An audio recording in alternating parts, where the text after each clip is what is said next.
అనగా మీరు ఇలా జీవిస్తేనే పరలోకాన్ని చూస్తారు, మీరు ఇలా జీవిస్తేనే మీ కొరకు ఎదురు చూస్తున్న మీ దేవుడిని మీరు చేరుకుంటారు అని పరిశుద్ధ జీవన విధానాన్ని వాక్యం ద్వారా గద్దిస్తాడు దేవుడు. ఈరోజు సంఘాలలో కరువైంది ఏంటంటే, బోధనలో మనకి కరువైపోయిన బోధ ఏంటంటే, పరిశుద్ధమైన జీవనాన్ని జీవించటం ఎలాగో బైబిల్ ద్వారా నేర్పిస్తే బ్రతుకులు బాగుపడేవి.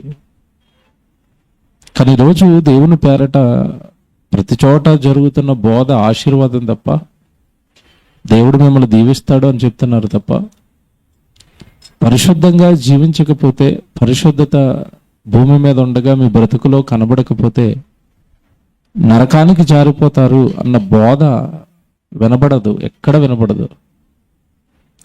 సంఘంలోనికి వచ్చిన తర్వాత పరిశుద్ధుడిగా ఒకసారి కనబడని పరలోకం అర్థమవుతుంది. కనుక చాలా ఉదాహరణలు, ఉపమానాలు లోకం నుండి చూపిస్తూ దాని విషయంలోనే, లోక సంబంధమైన విషయంలోనే నువ్వు నీ నిజాయితీని లేదంటే నీ పరిశుద్ధతను నువ్వు చూపించుకోలేనప్పుడు పరలోకం విషయంలో నీ పవిత్రత ఏముంటుంది, నీ పరిశుద్ధత ఏముంటుంది అని మాట్లాడతాడు. కంపేర్ చేస్తూ లోకాన్ని దేవుడు ఒక మాట మాట్లాడాడు బైబిల్లో. హెబ్రీయులకు రాసిన పత్రిక 12వ అధ్యాయం 25వ వచనం అందరు తీయాలి. హెబ్రీయులకు రాసిన పత్రిక 12వ అధ్యాయం 25వ వచనం అందరు బైబిల్ చూడాలి. మీకు బుద్ధి చెప్పుచున్న వారిని నిరాకరింపకుండునట్లు చూచుకోనండి అన్నాడు. మనకి ఎవరైనా సరిచేయడానికి మన జీవితాన్ని గద్దిస్తున్నప్పుడు, మనకి బుద్ధి చెబుతున్నప్పుడు, ఆ గద్దింపును, ఆ బుద్ధి చెప్పడాన్ని మనం ఏం చేయకూడదట? నిరాకరించకండి, దాన్ని వ్యతిరేకించకండి అన్నాడు. నిజంగానండి, మాట చాలా చాలా గొప్ప మాట ఇది. ఎందుకంటే సహజంగా మనిషికి తనను ఎవరైనా గద్దిస్తే తీసుకోడు, దాన్ని పడడు.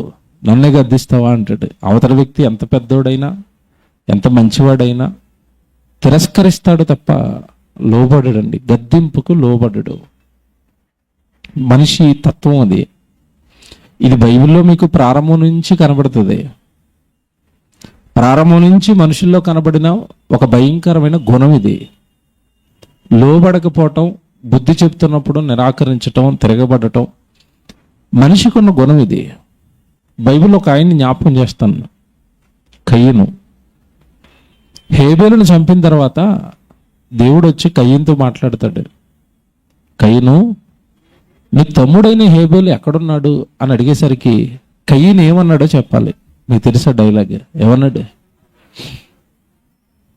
నా తమ్ముడికి నేను కావలవాడనా అంటే అర్థం ఏంటి?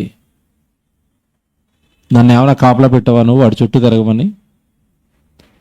చూసారా, చేసిన తప్పును సరిచేయడానికి దేవుడు వచ్చి మాట్లాడుతుంటే గద్దింపుకు లోబడుతున్నాడా? దేవుడి మీదే తిరగబడుతున్నాడా? తిరగబడతాడండి. మనిషి తత్వం తిరగబడటం, మనిషి తత్వం లెక్క చేయకపోవటం, మనిషి తత్వం నిరాకరించటం ఇది తెలుసు దేవుడికి. ఎందుకంటే చూసుకుంటూ వచ్చాడు కదా, ఆది నుండి చూస్తున్నాడు. మనిషి యొక్క స్వభావాన్ని ఆది నుండి చూస్తున్నాడు దేవుడు. అందుకే ఇక్కడ ఎంత బాగా రాశాడంటే 25వ వచనంలో, మీకు బుద్ధి చెప్పుచున్న వారిని నిరాకరింపకుండానట్లు చూచుకోనండి. ఏమంటే మన మేలు కోరి ఎవరో ఒకటి మనకి చెప్తారండి, దాన్ని నిరాకరించామనుకోండి, వాడు చెప్పటం మానేస్తాడు కదా. మీకు అర్థమైందా? మనలో ఉన్న లోపాలు చెప్పటం మానేస్తాడు.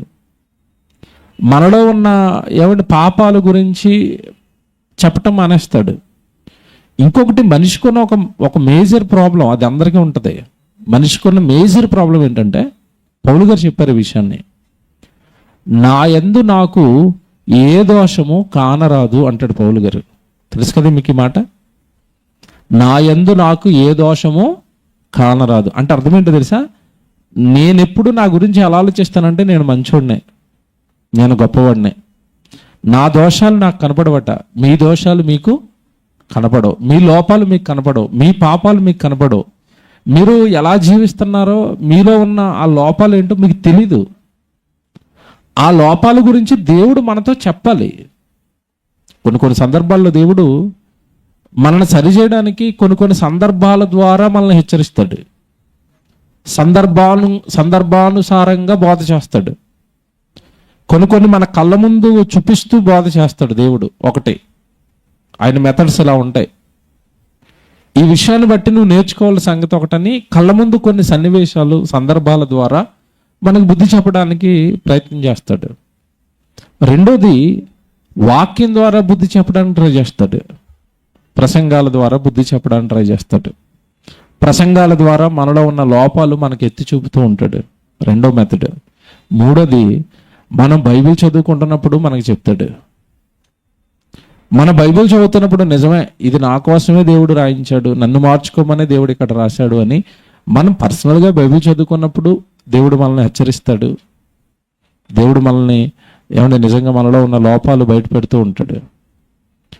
కొన్ని సందర్భాల్లో సహోదరుల ద్వారా హెచ్చరిస్తాడు. నీ చుట్టూ ఉన్న సహోదరులు నీలో ఏదైనా లోపం ఉంటే, ఏంటి తమ్ముడు ఎలా ఉంటున్నావు, ఏంటన్నా ఎలా ఉంటున్నావు అంటాడు. అలా అనేవాళ్ళు మన చుట్టూ ఉండటం మన క్షేమం. కానీ మనిషి స్వభావం ఏంటంటే, మన గురించి ఎవరైనా ఏదైనా ఒక లోపం గురించి మాట్లాడుకుంటున్నారంటే ఇంక నేను వాళ్ళతో మాట్లాడను, వాళ్ళతో కలవను, నా గురించి మాట్లాడుకుంటున్నారు. మాట్లాడుకునే వాళ్ళు లేకపోతే నీ లోపాలు తెలీదు, నీకు చెప్పేవాళ్ళు లేకపోతే నీ లోపాలు నీకు తెలియదు. నేను మంచోడిని అనుకుని అలా జీవించేసి చివరికి పాతాళానికి జారిపోతావు. మనిషిలో ఇదొక టైప్ మెంటాలిటీ అండి. ఎవరైనా ఇలా కాదు అలాగన్నారా ఇంకంతే, వాళ్ళ మీద కోపం పెంచుకుంటారు, పగ పెంచుకుంటారు, వాళ్ళతో మాట్లాడరు, వాళ్ళతో చక్కగా బంధం ఉంటుందా బంధాన్ని తెంచేసుకుంటారు. ఇక వాళ్ళకి మాకు పడదు, మా గురించి ఇలాగ అంటున్నారు. అదేటండి ఇది? అంటే మీకు సరిగా దేవుడు అర్థం అవ్వలేదు. మన చుట్టూ మనకిచ్చిన ఆత్మీయ బంధాలన్నీ కూడా మనల్ని సరిచేయడానికే. ఎందుకంటే నా దోషం నాకు తెలీదు, మీ దోషం మీకు తెలీదు, మీ లోపం మీకు తెలీదు. ఎవరో ఒకరితో దేవుడు చెప్పిస్తూ ఉంటాడు. ఎంత బాగా రాస్తున్నాడు చూడండి, 25వ వచనం. మీకు అన్నాడు చూడండి, మీకు బుద్ధి చెప్పుచున్న వారిని నిరాకరింపకుండానట్లు చూచుకోనండి. ఇక్కడ ఒక ఎగ్జాంపుల్ చెప్తాడు. భూమి మీద ఉన్న వాళ్ళు మీకు బుద్ధి చెబుతున్నప్పుడు దానిని గనక మీరు పట్టించుకోలేదంటే ఖచ్చితంగా శిక్షలో పడతారు. అది చెప్తాడు చూడండి తర్వాత ఎంత బాగుంటుందంటే, వారు భూమి మీద నుండి బుద్ధి చెప్పుచున్న వారిని నిరాకరించినప్పుడు తప్పించుకొనకపోయిన ఎడల. అంటే అర్థం ఏంటంటే, బుద్ధి చెబుతున్నప్పుడు వినకపోతే, దానిని పట్టించుకోకపోతే, తిరస్కరిస్తే వాళ్ళు తప్పించుకోలేరట. తప్పించుకోలేరంటే ప్రమాదంలో నుండి తప్పించుకోలేరు, లేదా రాబోయే శిక్షలో నుండి తప్పించుకోలేరు. ఉదాహరణ మీకు చెప్తాను అర్థం కావడానికి. భూమి మీద ఉన్న వాళ్ళు హెచ్చరించినప్పుడు ఏమంటే ఆ హెచ్చరికలు పట్టించుకోకపోతే తప్పించుకోలేమట. భూమి మీద ఉన్న వాళ్ళు ఏదైనా చెప్పినప్పుడు నిరాకరిస్తే దానివల్ల ప్రమాదంలో పడిపోతామట. ఒక ఉదాహరణ చెప్తాను మీకు. గుట్కాలు తినే వాళ్ళు ఉంటారండి, గుట్కా ప్యాకెట్ కొంటారు. మీరు ఎప్పుడైనా గుట్కా ప్యాకెట్ బొమ్మ చూసారా? గుట్కా ప్యాకెట్ మీద బొమ్మ ఏముంటుంది చెప్పండి? క్యాన్సర్ వచ్చేసినోడు నోరు వేస్తాడు దాని మీద. వేస్తాడా? వేస్తాడు. క్యాన్సర్ వచ్చేసినోడు నోరు వేసేసి, ఇదిగో ఇది తింటే నువ్వు ఇలాగ అయిపోతావు, నీ ఆరోగ్యానికి ఇది హానికరం అని రాస్తాడు కదండి, రాశాడు. అంటే ఇప్పుడు ఒక రకంగా ప్యాకెట్ కొనుక్కుంటున్న వాడికే ఆ ప్యాకెట్ ఇలా పైన చూపించి ఇది తింటే నువ్వు పోతావు అని వాడు ఆ తింటున్న వాళ్ళందరికీ వాడు ఏం చెప్తున్నాడు? బుద్ధి చెప్తున్నాడు కదా. ఆ బుద్ధి చెప్తున్న వాడు నిరాకరిస్తే నువ్వు అలాగే చెప్తావురా, నాకేం కాదని తినేసిరీడు. కుదురోడికి నోరు అలాగ అవుతుందా? అవదా? అవుతుంది. ప్రతి దానిపైన రాసి ఉంటుంది చూడండి. సిగరెట్ ప్యాకెట్ పైన రాసి ఉంటుంది, పొగ త్రాగుట ఆరోగ్యానికి హానికరం. అయినా వీడు తాగుతున్నాడు అంటే బుద్ధి లేనోడు అని అర్థం. మద్యం బాటిల్ కొన్నప్పుడు మద్యం బాటిల్ పైన కూడా ఏమైనా ఉంటుంది? మద్యపానం ఆరోగ్యానికి హానికరం. అయినా నేను తాగుతానంటే అంటే హెచ్చరికలను వీడు ఏం చేయట్లేదు, పట్టించుకోవట్లేదు. అర్థమవుతుందిగా? సిగ్నల్ పడిన తర్వాత మీరు వెళ్ళకూడదు అంటాడు. నేను వెళ్ళిపోతానంటే 1300 ఫైన్ సెల్ ఫోన్కి వస్తుంది. బుద్ధి చెప్తున్న వాడిని నిరాకరిస్తే మనం ఏం చేయలేకపోతున్నాం? శిక్ష నుండి తప్పించుకోలేరండి. బాగా వినాలి. ఈరోజు దేవుడు ఎంత బాగా మాట్లాడాడంటే, భూమి మీద నీకు మేలు చేయడానికో నీకు మంచి చేయడానికో ఎవరైనా నేను సరి చేయడానికి మాట్లాడుతున్నప్పుడు దాన్ని నువ్వు నిరాకరిస్తుంటే దానివల్ల నీకు డ్యామేజ్ జరుగుతుంది కదా, దానివల్ల నీకు ప్రమాదం ఏర్పడుతుంది కదా. అలాంటప్పుడు భూమి మీద ఉన్న విషయాలలో భూమి మీద ఉన్న వారు చెబుతున్న జాగ్రత్తలు పాటించకపోతేనే, వాళ్ళు బుద్ధి చెప్తున్నప్పుడు దాన్ని నిరాకరిస్తేనే నీకు ప్రమాదం జరుగుతున్నప్పుడు, నీ ఆరోగ్యం పాడైపోతున్నప్పుడు, నీ జీవితం పాడైపోతున్నప్పుడు, నీకు నష్టం చేకూరుతున్నప్పుడు, పరలోకంలో ఉన్న దేవుడిగా నేను చెప్పే హెచ్చరికలు, నేను చెప్పే నియమాలను పాటించినప్పుడు నీకు ఎంతటి ప్రమాదం ఏర్పడుతుందో నీ ఊహకే వదిలేస్తానంటాడు. ఇప్పుడు భూమి మీద ఉన్నవారు, చదువుతాం చూడండి, వారు భూమి మీద నుండి బుద్ధి చెప్పుచున్న వారిని నిరాకరించినప్పుడు తప్పించుకొనకపోయిన ఎడల పరలోకము నుండి బుద్ధి చెప్పుచున్న వారిని విసర్జించుచు. బస్ చూసారా అండి దేవుడు ఎలా మాట్లాడుతున్నాడు? పరలోకము నుండి బుద్ధి చెప్తున్నాడట, పరలోకము నుండి బుద్ధి చెప్తున్నాడట, పరలోకము నుండి మాట్లాడుతున్నాడట, పరలోకము నుండి సరి చేస్తున్నాడట మనుషుల్ని. పరలోకము నుండి బుద్ధి చెప్పుచున్న వారిని విసర్జించుచు మనము తప్పించుకొనకపోవుట మరి నిశ్చయము కదా, ఖచ్చితంగా కన్ఫామ్ కదా నువ్వు శిక్షలో పడిపోవటం. ఎందుకంటే నువ్వు నిరాకరిస్తున్నవి వాళ్ళవి వీళ్ళవి కాదు. ఎవరివి? పరలోకంలో ఉన్న దేవుని యొక్క గద్దింపులు, లేదా ఆయన చెప్పే బుద్ధిని, జ్ఞానాన్ని నిరాకరిస్తున్నావు. నువ్వు నిశ్చయముగా తప్పించుకోలేవు, నువ్వు ఖచ్చితంగా తప్పించుకోలేవు. ప్రమాదంలో పడతావు, నరకంలో పడతావు. ఈ బ్రతుకును దేవుని జీవార్థమైన గద్దింపులతో సరిచేసుకోకపోతే, నీలో ఉన్న లోపాలు దేవుడు రకరకాలుగా నీతో మాట్లాడుతున్నప్పుడు, నాతో చెప్తున్నప్పుడు, నీతో చెప్తున్నప్పుడు సరి చేసుకోవాలి కదా. ప్రసంగం, వాక్యం అనేది అందరితోనూ చెప్తాడు దేవుడు, మనుషులతోనే చెప్తాడు దేవుడు. మనుషుల్లో ఉన్న లోపాలను సరిచేయడానికే మాట్లాడతాడు. ఎంత బాగా మాట్లాడుతున్నాడు అంటే, పరలోకము నుండి బుద్ధి చెప్పుచున్న వాళ్ళని విసర్జించుచు అంటే, పరలోకంలో ఉన్న దేవుడు భూమి మీద ఉన్న మనుషులకు ఏం చెప్తాడు? బుద్ధి సరిచేస్తాడు. ఇప్పుడు జాగ్రత్తగా ఆలోచిద్దాం. ఈ మాట మీరు మనసులో పెట్టుకుని ఆలోచించాలి. చివరి వారం మనం ఆలోచించిన ప్రసంగం ఒక్కసారి జ్ఞాపకం తెచ్చుకోండి. ఏంటది? పరిశుద్ధుడు అనగానే నువ్వు సమస్తము నీ కళ్ళ ముందున్న వాళ్ళందరితోనూ సమాధానంగా ఉండాలి, పరిశుద్ధంగా ఉండాలి. అది నా కుమారుడు పరిశుద్ధుడి యొక్క స్వభావం, లక్షణం అన్నాడు. దానికి ఎన్నో ఉదాహరణలు చెప్పాను, ఎగ్జాంపుల్స్ చెప్పాను, మీకు అర్థమైంది. ఈరోజు పరిశుద్ధుడికి ఉండవలసిన ఇంకొక క్వాలిటీ ఏంటంటే, బాగా వినాలి ఇది, పరిశుద్ధుడికి ఉండవలసిన క్వాలిటీ ఏంటంటే, పరిశుద్ధుడు ఎట్టి పరిస్థితుల్లోనూ తన దేహాన్ని దైవ వ్యతిరేకమైన కార్యక్రమాలకు ఇవ్వడం. ఇది పరిశుద్ధుడికి ఉండాల్సిన రెండో క్వాలిటీ చెప్తున్నాను ఈ వారం. దేహాన్ని దేవునికి తప్ప మరి ఏ కార్యక్రమాలకి నువ్వు ఇవ్వకూడదు. ఏ కార్యక్రమాలకి అంటే దైవ వ్యతిరేకమైన కార్యక్రమాలకే, దేవుడికి నచ్చని క్రియలకు. దేహాన్ని భద్రం చేసుకోకపోతే మనం పరిశుద్ధులం కాదు, మన పరిశుద్ధత నిలబడదు. ఎందుకంటే దేహం దేవుడిది, తల్లి గర్భంలో చాలా కష్టపడి కట్టాడు. అలా కష్టపడి కట్టిన ఆ దేహం పైన దేవుడు చాలా ఇష్టం పెంచుకున్నాడు.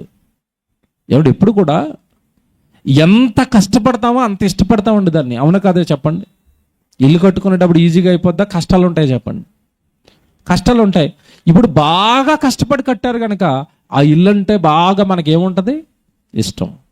తర్వాత కాస్ట్లీ వస్తువు మన ఇంట్లో ఏంటంటే కారు, చాలా లక్షలు ఉంటుంది. అది లక్షలు పెట్టి ఈఎంఐలు పెట్టి కష్టార్జితంతో కొంటాం. అదంటే ఇష్టం ఉంటుంది. ఎందుకంటే ఎక్కువ మన కష్టాన్ని వెచ్చించాం కనుక దాని మీద, మన కష్టార్జితం ఖర్చు అయింది కనుక దాని మీద ఆ కారు అంటే ఇష్టం అండి, ఆ ఇల్లు అంటే ఇష్టం అండి. మనుషుల యొక్క స్వభావాలు చెప్తున్నాను. ఇంట్లో చేపర చీటు ఉంటుంది, ఏమన్నది చీపురు చేట. ఇప్పుడు కారు పక్కనెట్టి చీపురు చేట పక్కనెట్టి ఏది ఇష్టం అంటే, నాకు చీపురు అంటే చాలా ఇష్టం అంటారా? ఎందుకంటారు చెప్పండి? ఏముందండి, 20 రూపాయలు పెడితే మళ్ళీ వస్తుంది కదా చీపురు. కారు వస్తుందా 20 రూపాయలకి? రాదు. ఈ వస్తువుని ఎందుకు ప్రేమిస్తామంటే మన కష్టార్జితం వెచ్చించాము ఇక్కడ, మన కష్టార్జితం ఎక్కువ పెట్టాము అక్కడ. దానికి ఏదైనా డ్యామేజ్ జరిగితే తట్టుకోలేము. ఇది మీకు అర్థమైతే, బాగా అర్థమైతే, దేవుడండి ఈ సూర్యుడిని కట్టడానికి పెద్దగా ఏం కష్టం లేదు. సూర్యుడు కలుగుగాక అన్నాడు, వచ్చిందా? వచ్చింది. వృక్షాలు కలుగుగాక అన్నాడు, వచ్చాయా? వచ్చాయి. మనిషి కలుగుగాక అన్నాడా? అనలేదు. ఏం చేశాడు? నేలమట్టితో నరుని చేయడానికి భూగర్భం లోపలికి వెళ్ళిపోయి అక్కడి నుంచి మట్టి తీసుకుని తన స్వహస్తాలతో మనిషికి ఏం చేశాడు? శరీరాన్ని చేశాడు. కాళ్ళు, కన్ను, ముక్కు, డిజైనర్ చేతులతో స్వహస్తాలతో చేశాడు. అందుకే బైబిల్లో అంటాడండి, నా అరచేతుల మీదనే నేను నిన్ను చెక్కి ఉన్నాను అంటాడు. అంటే ఈ దేహాన్ని దేవుడు చాలా కష్టపడి కట్టాడు. కష్టపడి కట్టిన ఈ దేహం పైన దేవుడికి ఏముందంటే ఇష్టం. నా దేహం కదా అది, నా దేహం కదా అది, నేను కట్టాను కదా. ఈ దేహం పైన విపరీతమైన ఇష్టం పెంచుకున్న దేవుడండి. ఈ దేహాన్ని ఆయనకి ఏ వ్యతిరేకమైన కార్యక్రమానికి నువ్వు ఇచ్చినా తట్టుకోలేకపోతున్నాడు. దానికే దేవుడు పెట్టిన మరో పేరు పాపం. పాపం అంటే ఆజ్ఞ అతిక్రమించటం. ఇలా బ్రతకమని చెప్పిన తర్వాత దేవుడు అలా బ్రతకకుండా నువ్వు మరో బ్రతుకుతున్నావు అంటే అది పాపం అన్నట్టు. మరి పరిశుద్ధత ఏంటి అంటే, ఎవరైతే ఈ దేహాలను దేవుడు పనికి అప్పగిస్తారో వాళ్ళే పరిశుద్ధులు అన్నాడు. పరిశుద్ధత అంటే చాలా మందికి అండి అసలు ఆ పదం యొక్క బరువే అర్థం కాలేదండి. పరిశుద్ధత అనగానే ఏదో ఒక 10 సంవత్సరాల క్రితం హాయిగా నీటిలో మునిగేసి బాప్తిస్మం అనే కార్యక్రమం ద్వారా ఆదివారం గుడికి వచ్చి వెళ్ళిపోతాను, సోమవారం నుంచి శనివారం వరకు నా కోసం, నా కుటుంబం కోసం, నా ఇష్టాల కోసం, నా సంతోషాల కొరకు, భార్యను సంతోషపెట్టడానికి, భర్తను సంతోషపెట్టడానికి, పిల్లల్ని సంతోషపెట్టడానికి, లేదా శరీరాన్ని సంతోషపెట్టడానికో ఈ లోకంలో బ్రతికేస్తున్న వాళ్ళందరూ పరిశుద్ధులు అంటే బైబిల్ ఒప్పుకొద్దని. అది మానవ ఆలోచన. లేదా మనుషులు సెల్ఫ్గా సాటిస్ఫై అవుతున్నారు అంతే. నేను భక్తుడిని గుడికి వెళ్ళి వస్తాను కదా అని. దేవుడు అవడు. చూపిస్తాను ఇప్పుడు బైబిల్లో. బాగా వినాలి ఈ వచనాలు, నేను చెప్పే వచనాలన్నీ. దేవుడు సాటిస్ఫై అవ్వట్లేదండి. ఏదో అలాగా బాప్తిస్మం తీసుకున్నామని ఆ రోజు నీ పాపాలన్నీ కడిగేశాడు. పాపాలన్నీ కడిగేసి పరిశుద్ధిని చేశాడు బాప్తిస్మం తీసుకున్న రోజు. కానీ పూర్తి నమ్మకం అయితే నీ మీద లేదు దేవుడికి. ఎప్పుడు నిన్ను నమ్ముతాడు తెలుసా? ఎప్పుడు నీ వీడు పరిశుద్ధుడే, కంప్లీట్గా 100% ప్యూర్ పరిశుద్ధుడే అని ఎప్పుడు నమ్ముతాడు అంటే, దేహాన్ని దేవుడి పనిలో నిరంతరము పెడుతున్నవాడినే నమ్ముతాడు. రోమీయులకు రాసిన పత్రిక బైబిల్ తీయండి, 12వ అధ్యాయం 1వ వచనం 2వ వచనం ఒకసారి చూడండి. మరి అభిగట్ రాలేదా? వీడియో పంపించండి, జాగ్రత్తగా వినండి. పరిశుద్ధుడు అనగానే డెఫినేషన్ ఇచ్చాడు, నిర్వచనం ఇచ్చాడు. పరిశుద్ధుడు అనగానే ఒకటి అర్థమవుతుంది. ఫస్ట్ బాప్తిస్మానికి వెళ్ళక మునిపే ఒకటి ఆలోచించుకుంటాడు. ఇంతకాలం నేను పాపాలు చేశాను, ఇంతకాలం నేను నేరాలు చేశాను. పాపాలు నేరాలు దేంతో చేస్తాడండి? దేంతో చేశారు? శరీరంతో. Very good. శరీరాన్ని పాపాలకి నేరాలకి ఇచ్చి, ఈ పాపాలకి నేరాలకి అలవాటు పడిపోయిన ఈ శరీరాన్ని బాప్తిసం అని ఒక్కరోజు అలా నీటిలో మునిగేస్తే దీని అలవాట్లన్నీ టక్కమని ఒకరోజు మారిపోతాయా? మారవు. మరి ఏం చేయాలి? ఆ దేహానికినైనా దేవుడు పని చేయటం నువ్వు అలవాటు చేస్తే ఆ దేహానికి అంటుకున్న పాపాలన్నీ అప్పుడు పోతాయి అన్నాడు. అది కంప్లీట్గా నా వైపు ఎప్పుడు తిరుగుతుందంటే, నువ్వు పుట్టినప్పటి నుంచి అలవాటు చేసావు దానికి పాపాన్ని, పుట్టినప్పటి నుంచి అలవాటు చేసావు దానికి లోకాన్ని, పుట్టినప్పటి నుంచి అలవాటు చేసావు దానికి సుఖాలని. టక్కమని బాప్తీసం తీసుకుని ఒకే రోజు మారిపోమంటే ఎలా మారిపోద్ది? అది మారుతుందా? మీకు మాట చెప్తాను మీకు అర్థం కావడానికి. షుగర్ పేషెంట్స్ అందరికీ డాక్టర్ ఏం చెప్తాడు చెప్పండి? అన్నం తినొద్దని చెప్తాడు. మానేసిన వాళ్ళు ఎంతమంది ఉన్నారు చేయొద్దండి? మానం. ఎందుకు మానం చెప్పనా? చిన్నప్పటి నుంచి తింటున్నావు. అది చిన్నప్పటి నుంచి తింటున్నా ఏమండి అన్నాన్ని నువ్వు వెళ్ళేదో రోగం వచ్చింది టక్కమని రేపటి నుంచి మానేస్తానండి అంటారేటి? మానేద్దామంటే 4 ఊరుకుంటుందా? లాగుతూ ఉంటుంది, జీయమని లాగుతూ ఉంటుంది. అది స్వీట్ల వైపు, అన్నం వైపు లాగుతూ ఉంటుంది. మీకు ఇది ఎందుకు చెప్పానంటే ఉదాహరణ, శరీరానికి నువ్వు ఏదైతే అలవాటు చేసావో దాని నుంచి బయటకు రావడం కష్టం. నువ్వు సెల్ఫ్గా నేను పరిశుద్ధుడిని ఫీల్ అవుతున్నావు తప్ప నీ శరీరంలో ఉన్న ప్రతి అవయవము లోకానికి అడిక్ట్ అయిపోయి ఒక పక్క దేవుళ్ళో ఉంటున్నాను అని నిన్ను భ్రమపరుస్తూ అది చేయాల్సిన పాపాలు చేస్తూనే ఉంది. మళ్ళీ చెప్తాను, ఇది బాగా వినాలి. గుడికొచ్చాను, ఆదివారం ఆరాధనకి వెళుతున్నాను, బాప్తిస్మం తీసుకున్నాను అన్న ఈ సెల్ఫ్ లోపలేదో చిన్న ఆ నమ్మకం తప్ప మనకి మిగతా శరీరం అంతా కూడా చిన్నప్పటి నుంచి అలవాటు చేసిన నేరాలు, పాపాలు, ఏమంటే లోకంలో ఉండే వాటిని ఆనందించటం, ఇవేవి కూడా ఈ అలవాట్లు ఏవి కూడా శరీరానికి పోవు. ఈ శరీరం నువ్వు బాప్తిస్మానికి ముందు వేటి వలన వేటితో సంతోషించిందో బాప్తిస్మం తీసుకున్న తర్వాత కూడా వాటితోనే సంతోషిస్తుందంటే పరిశుద్ధత రాలేదు ఇంకా. సినిమాలు చూస్తే ఆనందం, టీవీలు చూస్తే ఆనందం, నువ్వు బాప్తిస్మం తీసుకున్న తర్వాత కూడా వాటితోనే నువ్వు ఆనందపడుతున్నావు అంటే పరిశుద్ధత రాలేదు ఇంకా. ఎందుకంటే భక్తుడు అన్నవాడు వాక్యం చెప్పి ఆనందపడతాడు, ఒక మీటింగ్ పెట్టి ఆనందపడతాడు, ఒకడు మారితే ఆనందపడతాడు, ఒక కార్యక్రమం బాగా జరిగితే ఆనందపడతాడు, ఒక సహోదరుడు దేవుడి కోసం ఏదైనా బాగా పనిచేస్తే ఆనందపడతాడు. ఈ ఆనందాలు, ఈ సంతోషాలు నీకు ఇంకా రావటం లేదంటే నువ్వింకా పేరు చెప్పుకుంటున్నావు తప్ప భక్తుడిగా నువ్వు లోకంలోనే ఉన్నావు. నీ దేహం లోకంలోనే ఉంది. ఇంకా ఎంత బాగా రాశాడంటే వచనం అండి, 12వ అధ్యాయం 1వ వచనంలో, రోమీయులకు రాసిన పత్రిక 12వ అధ్యాయం 1వ వచనం, కాబట్టి సహోదరులారా పరిశుద్ధమును దేవునికి అనుకూలమునైనా సజీవ యాగముగా మీ శరీరములను ఆయనకు సమర్పించండి. ఎవరికి? దేవునికి. దేవునికి. ఎన్నోసార్లు చదివిన వచ్చిన ఇది. దేహాన్ని దేవుడికి సమర్పించిన వాళ్ళు ఎంతమంది ఉన్నారు? ఇది పరిశుద్ధతట. ప్రారంభమే చెప్తున్నాడు పరిశుద్ధమును. చూసారా, పరిశుద్ధమును. పరిశుద్ధత అంటే ఏంటో తెలుసా? పరిశుద్ధుడు అంటే ఏంటో తెలుసా? పరిశుద్ధమును అన్నాడు. చూడండి అక్కడ పదం పరిశుద్ధమును దేవునికి అనుకూలమునైనా సజీవ యాగముగా మీ శరీరాలను ఆయనకు సమర్పించటం పరిశుద్ధత అనేసాడు. అంతే.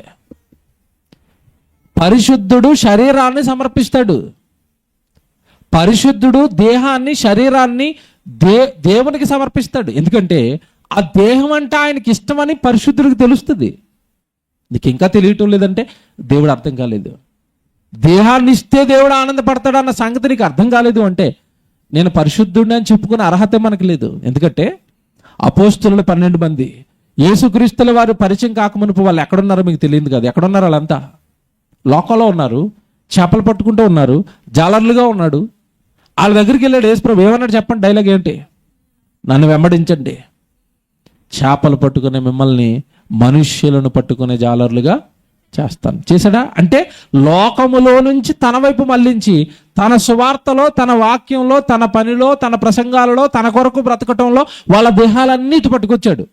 అందుకే అపోస్తులు 12 మంది ఎవరు? పరిశుద్ధులు. కారణం వాళ్ళ దేహాలను ఎవరికి ఇచ్చారు? దేవుడికి ఇచ్చారు. అంటే పరిశుద్ధుడికి ఉండవలసిన ఒక లక్షణం, ఈరోజు మనం ఆలోచిస్తున్న లక్షణం, దేహాన్ని దేవుడికి సమర్పించటం పరిశుద్ధత. కానీ ఈరోజు లోకం దేహాన్ని దేనికి సమర్పించారు? చెప్పండి? ఇష్టాలు, సంతోషాలు, ఆనందాలు. ఏమన్నా ఒకప్పుడు కొంచెం వెనక్కి వెళితే దేహాలన్నీనండి ఏదో సినిమాకో, ఓ సీరియల్కో, అది సర్టెన్ ఒక టైం ఉండేది. సినిమా అంటే నెలకోసారో, సినిమా పిచ్చోడు అంటే నెలకోసారి వెళ్ళొచ్చేవాడు.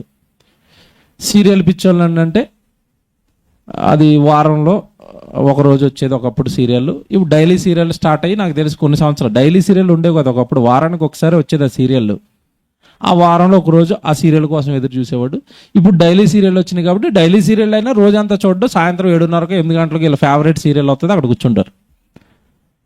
కానీ రాను దెయ్యం ఎలా అలవాటు చేసిందంటేనండి, సీరియళ్ళు, సినిమాలు అంటే అరగంట ఇస్తున్నాడు, గంట ఇస్తున్నాడు, రోజే ఇస్తున్నాడు కనుక వీటికి నిరంతరం నాతో ఉండేటట్టుగా చేసుకోవాలి. వీడియో ప్లే చేయనైనా ఒక దెయ్యాన్ని దింపింది, అది ఎప్పుడు మీ జేబులో ఉంటుంది. సెల్ ఫోన్ ఎలాగా వాడుతున్నారో ఇప్పుడు చూపిస్తాను. ప్లే చేయ బాబు. అది చూసారా, కింద చపాతీలు అవ్వాలి, పైన వీడియోలు వెళ్ళిపోవాలి. చూడండి,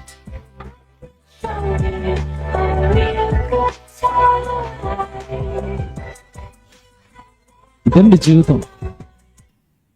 జీవితం ఎవరికిచ్చింది చెప్పండి ఇప్పుడు? ఎవరికిచ్చింది? భర్తకి పిల్లలకి వంట చేసుకునే టైం కూడా ఇవ్వలేకపోతుంది. అందులో ఆ చపాతీలో పురుగులడిపోతాయో తెలీదు, దోమలడిపోతాయో తెలీదు. ఒకవేళ బల్లడిపోయినా ఇంకా రుద్దెత్తది అంతే చపాతీలు వేసి. ఎందుకంటే కళ్ళు చపాతీని చూడట్లేదు, దేని చూస్తున్నాయి?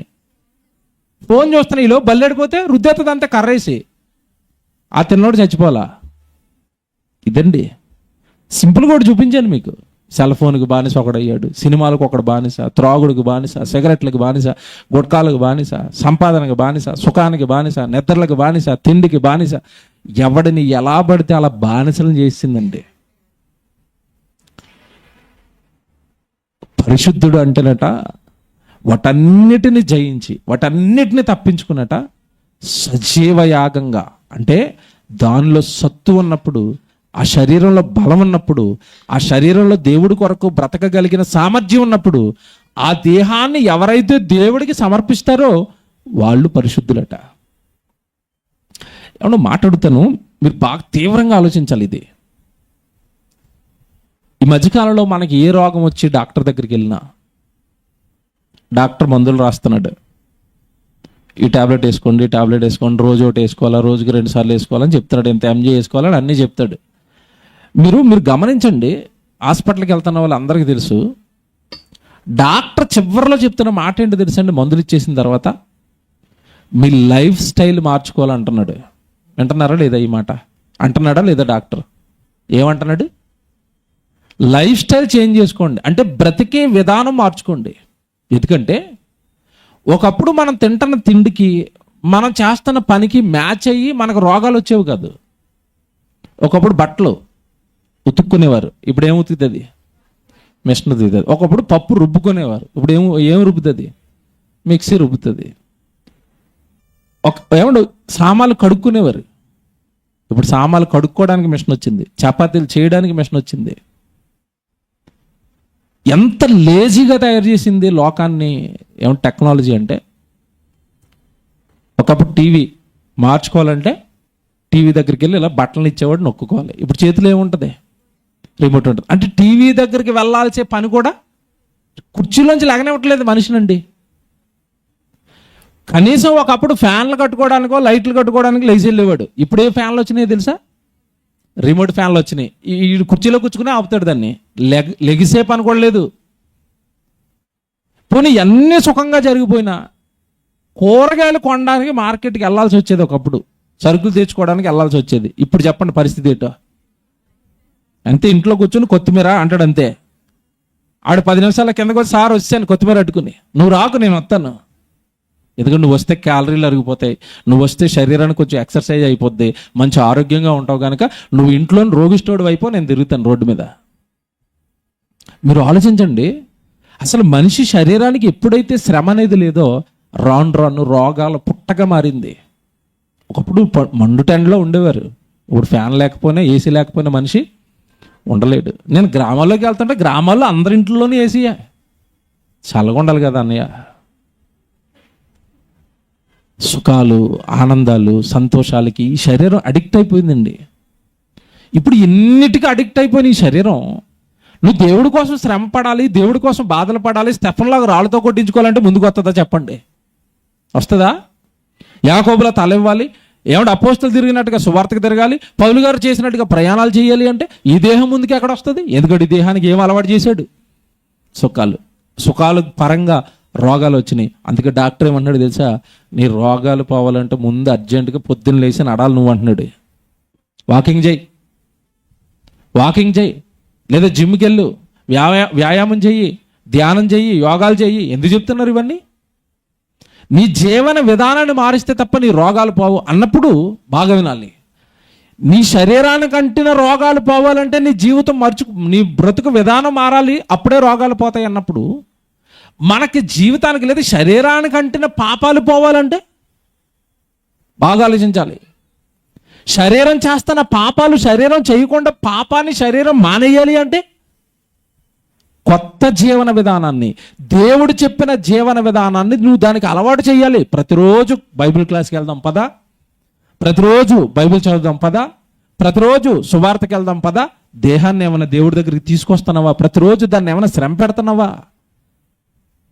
కాస్త టైం దొరికితే లోకంతో, సెల్ ఫోన్తో, ఏమైనా మనుషులతో ఆనందిస్తున్నావు తప్ప ఈ దేహంలో కాస్త ఏ టైం దొరికినా ఆ టైంను ఆ దేహాన్ని దేవుడి సన్నిధికి ఇచ్చేసి, దేవుడి పనికిచ్చేసి దేవుడిని ఆనంద పెట్టాలి. సజీవ యాగంగా మీ శరీరాలు ఆయనకు సమర్పించండి, అది పరిశుద్ధత అన్నప్పుడు. అసలు ఈ పరిశుద్ధుడు అనగానే దేహాన్ని ఇవ్వాలి అని ఎంతమందికి అర్థమేం చెప్పండి? అసలు ఎవరు చెప్పారు చెప్పండి? క్రైస్తవ్యానికి దేహాన్ని ఇచ్చిన వాడే పరిశుద్ధుడని ఎవరు చెప్పారు? దేహాన్ని దేవుడి పనిలో పెట్టిన వాడే పరిశుద్ధుడని ఎవరు చెప్పారు? చెప్పలేదండి. అందుకే 2వ వచనంలో అంటాడు, మీరు మోసపోతారు లోకాన్ని చూసి నా పిల్లలారా. లోకమంతా దేహాన్ని సుఖపెట్టడానికి, దేహానికి అవసరమైన సంపాదించుకోవడానికి వాళ్ళు లోకస్తులుగా బ్రతుకుతారు. దేహాన్ని లోకానికి ఇస్తారు. వాళ్ళకి ఇందా చూపించాను కదా, సెల్ ఫోన్లకి ఇస్తారు, సినిమాలకి ఇస్తారు, ఆటలకి ఇస్తారు, పాటలకి ఇస్తారు, రీల్స్ చేయడానికి ఇస్తారు. వాళ్ళ దేహం అంతా లోక సంబంధమైన వాటికి ఇస్తారు. మీరు ఇవ్వకండి. ఈ నియమంలోంచి పక్కకు జరగకండి. మిమ్మల్ని ఎవరైనా జరిపేస్తున్నారేమో, మిమ్మల్ని ఎవరైనా లాగేస్తున్నారేమో చూసుకోండి. 2వ వచనంలో చెప్తాడు అది. మీరు ఈ లోక మర్యాదను మీరేం చేయకూడదు, చూసారా, అనుసరించకండి. లోకానికి ఒక మర్యాద ఉంటుంది. లోక మర్యాదలో వాళ్ళు దేహాలను వాడుతారు. లోక మర్యాదలో దేహాలను వాడటం అంటే ఏంటి చెప్తాను, జాగ్రత్తగా వినండి. 3వ సంవత్సరం వచ్చింది, లోక మర్యాద చెప్పండి. 3వ సంవత్సరం రాగానే అర్జెంటుగా పక్కన ఎక్కడైనా ఇంటర్నేషనల్ స్కూల్ ఉందా, ఇంటర్నేషనల్ సిలబస్ ఉందా, ఏమండి ఎవడన్నా పక్కన ఏమున్నాయి చూసేయాలి, అర్జెంటుగా ఈయన పంపించేయాలి ఇంట్లోంచి. మీ అమ్మ నాన్నలు మిమ్మల్ని 3వ సంవత్సరాన్ని స్కూల్కి పంపారండి? పంపారా? చేయొద్దండి ఇక్కడ కూర్చున్న వాళ్ళు ఎవరైనా. 6 సంవత్సరాల వరకు మీలో ఎవరు బడికి వెళ్ళలేదు. నేను 7వ సంవత్సరాన్ని వెళ్ళాను. నాకు అప్పుడు ఇక్కడ వరకు జుట్టు ఉండేది. మా వాళ్ళు ఎవరికో మొక్కేశారు. ఆ మొక్కు తీరట్లేదు, వీళ్ళు స్కూల్లో వేయట్లేదు. ఆ మొక్కు తీర్చుకోవడానికి వీళ్ళ దగ్గర డబ్బులు లేవు. మొక్కటంలో చిన్నది మొక్కకుండా పెద్ద కొండ మొక్కారు.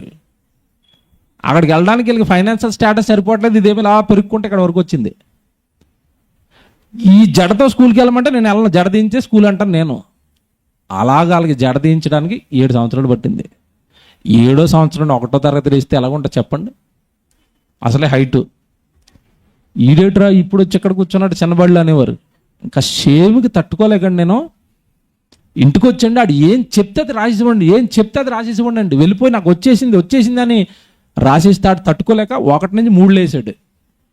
ఈడొద్దురేంటి ఫాస్ట్గా ఉంది, పెద్దోడు కదా, చిన్న అలా ఎందుకని 3 వేసాడు. అలా ఏజ్ కవర్ అయింది నాది.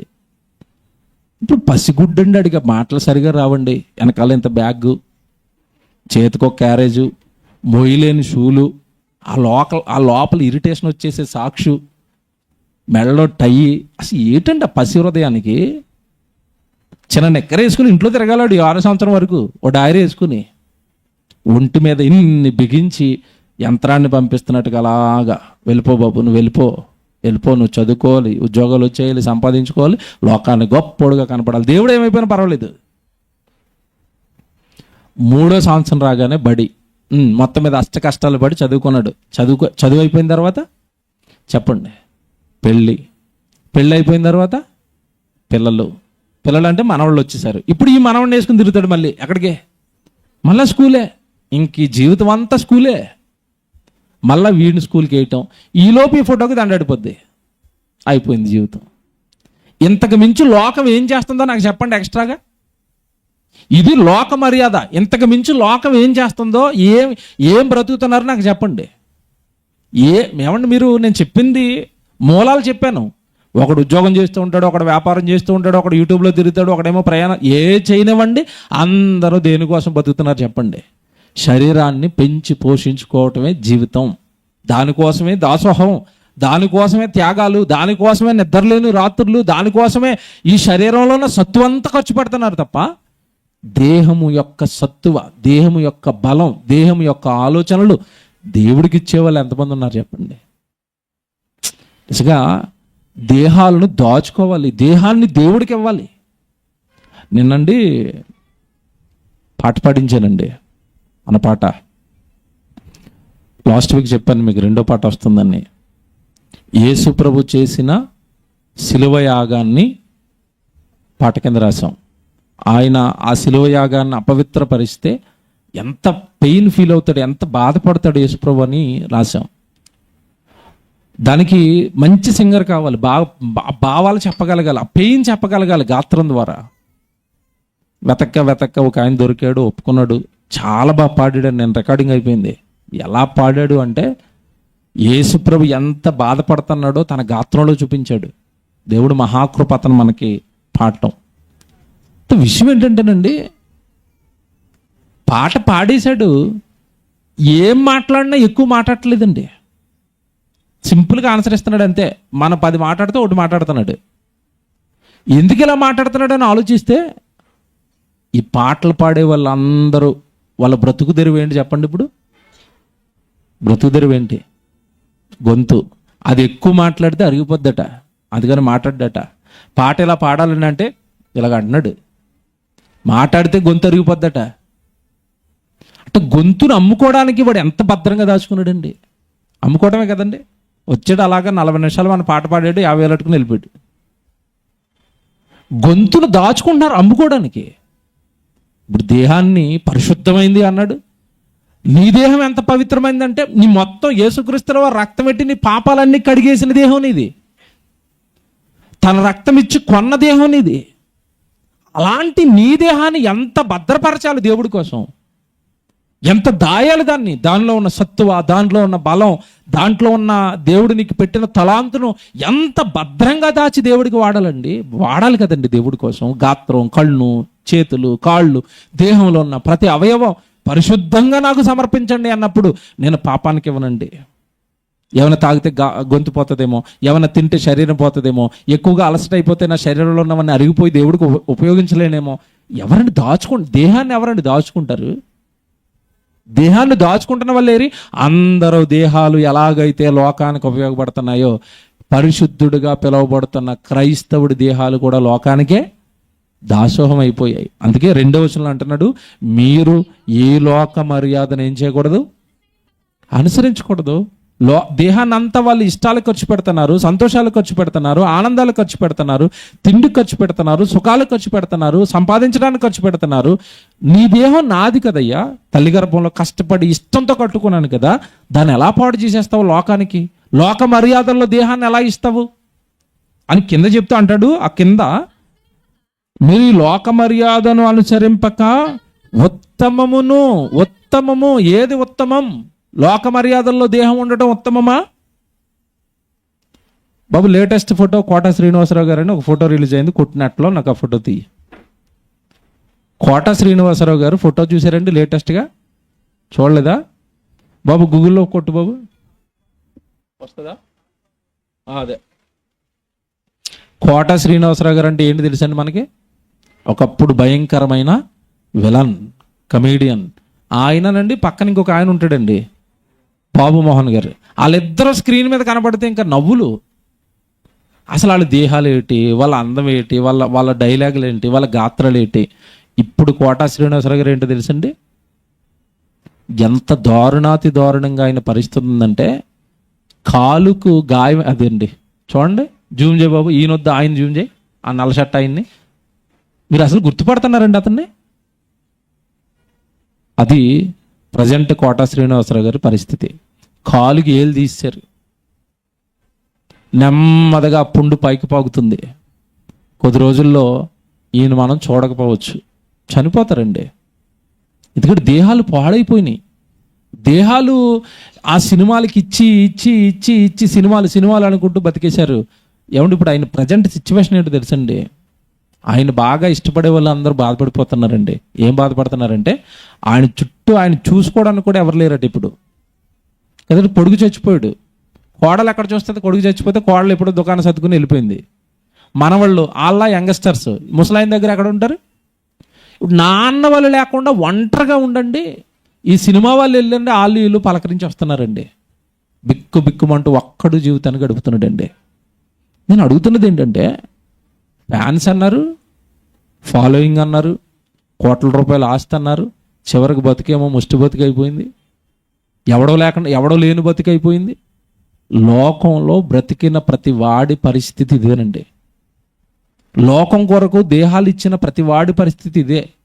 ఎందుకంటే నీ దేహం ప్రభు సేవలో గనక వాడబడితేనండి, మళ్ళా చెప్తున్నాను, ఇది బండ గుర్తుపెట్టుకోండి, దేవుడికి ఉపయోగపడిన ఏ దేహాన్ని దేవుడు వదులుకోడండి. ఒకవేళ దేహాన్ని వదులుకున్నా మరణించిన మరుక్షణం ఆ దేహాన్ని భద్రపరిచి యేసుక్రీస్తుల వారి రెండవ రాకడలో ఆ దేహాన్ని తిరిగి మరలా ఇచ్చేస్తానన్నాడా? ఇస్తాడు. ఎలాగిస్తా అన్నాడు? మామూలు దేహంగా ఇవ్వనన్నాడు. ఎలా ఇస్తాడు? మహిమాదేహంగా ఇస్తాను, చావు లేని దేహంగా ఇస్తాను, రోగాలు లేని దేహంగా ఇస్తాను అన్నాడు. ఇంత గ్యారంటీ దేవుడు దేహానికి ఇస్తున్నప్పుడు ఎందుకండి ఈ లోకంలో దేహాన్ని ఇవ్వాలి? ఎందుకు ఇవ్వాలి ఈ దేహాన్ని లోకానికి? మనలో ఉన్న బుద్ధి, వివేచన, తెలివి, ఆలోచనలు లోకానికి ఎందుకు ఖర్చు పెట్టాలి? ఆయనవి కదా ఇవన్నీ, ఆయన పెట్టినవి కదా దేహంలో ఇవన్నీ.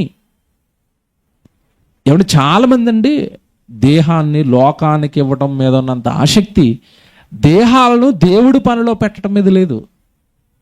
మీరు లోక మర్యాదలో ఉండిపోయారు. ఏది ఉత్తమమో తెలుసుకోండి. ఎంత బాగా రాస్తున్నాడంటే, మీరు ఈ లోక మర్యాదను అనుసరింపక ఉత్తమం ఏది ఉత్తమం? దేహం ఎలా ఉండటం ఉత్తమం తెలుసుకో.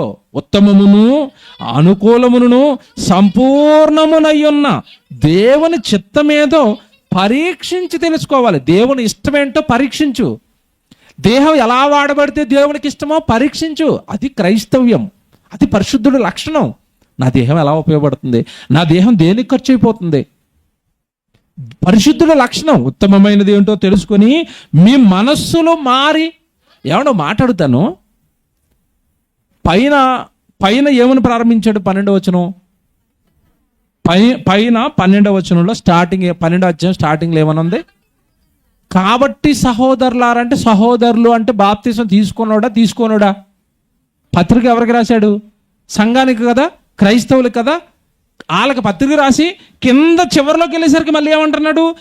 మీ మనసు మారి అంటే ప్రభులోనికి వచ్చినా మనసు మారలేదా? బుర్ర పాడైపోయింది వచ్చును నాకు అర్థమైనప్పుడు. మీ మనస్సు మారి, ఎటు పరిశుద్ధులు బాప్తిసం తీసుకున్నవాడు మనసు ఇంకా మారలేదట. ఏ మనసు మారలేదు అంటే శరీరాన్ని దేవుడికి ఇవ్వాలన్న మారు మనసు ఇంకా రాలేదు. బాగా ఆలోచించండి, మీరు బాగా ఆలోచించుకోండి.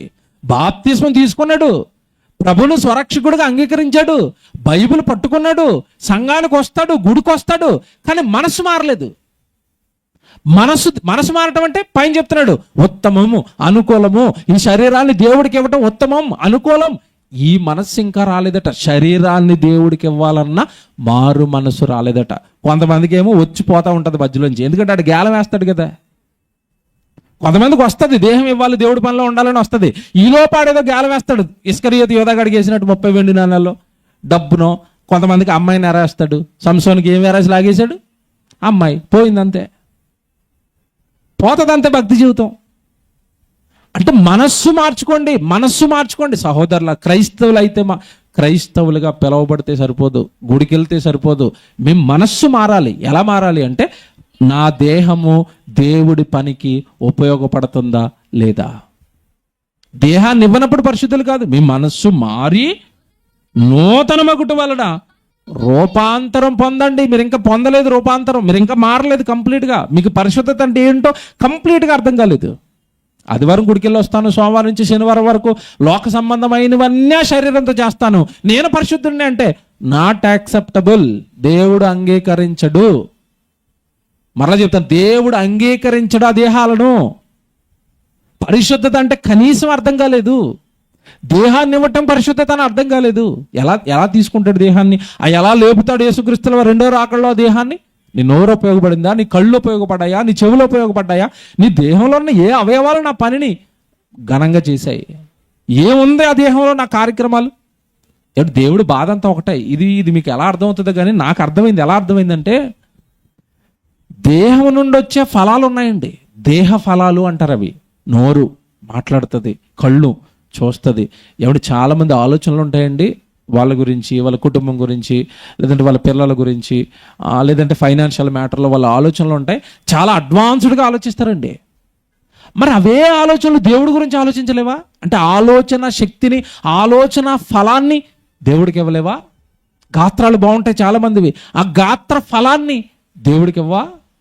కొంతమంది శరీరాలు చాలా కష్టపడి పనిచేస్తాయండి, చాలా కష్టంతో వాళ్ళు పనులు చేసుకుంటూ ఉంటారు. మరి ఆ కష్టపడే తత్వం, ఆ ఫలం చూసావు, ఆ ఫలాన్ని దేవుడికి ఇవ్వా? నీ కోసం కష్టపడతావా? దేవుడి కోసం అయితే కష్టపడవా? చూసారా? అంటే అన్నిటిలోనూ దేవుడు దేహాన్ని చూస్తున్నప్పుడు ఆలోచించుకున్నాడు దేవుడు, ఈ దేహం నుండి ఎన్ని ఫలాలు వాడికి, ఈ దేహం నుండి ఎన్ని ఫలాలు నాకు. దేహ ఫలాలు దేనికి వాడుతున్నాం? ప్రతి ఒక్కరికి ఆ దేహంలో ఒక శక్తి, ఒక బలమో, ఒక తలాంతో ఉంటుందండి. దాన్ని చాలా తెలివిగా మనిషి లోకానికి వాడుకుంటున్నాడు, తన సుఖాలకు వాడుకుంటున్నాడు, తన స్వప్రయోజనాలకు వాడుకుంటున్నాడు తప్ప ఆ దేహంలో ఉన్న తలాంతులు, ఆ ఫలాన్ని దేవుడికి ఇవ్వటం లేదు. అది దేవుడి బాధ.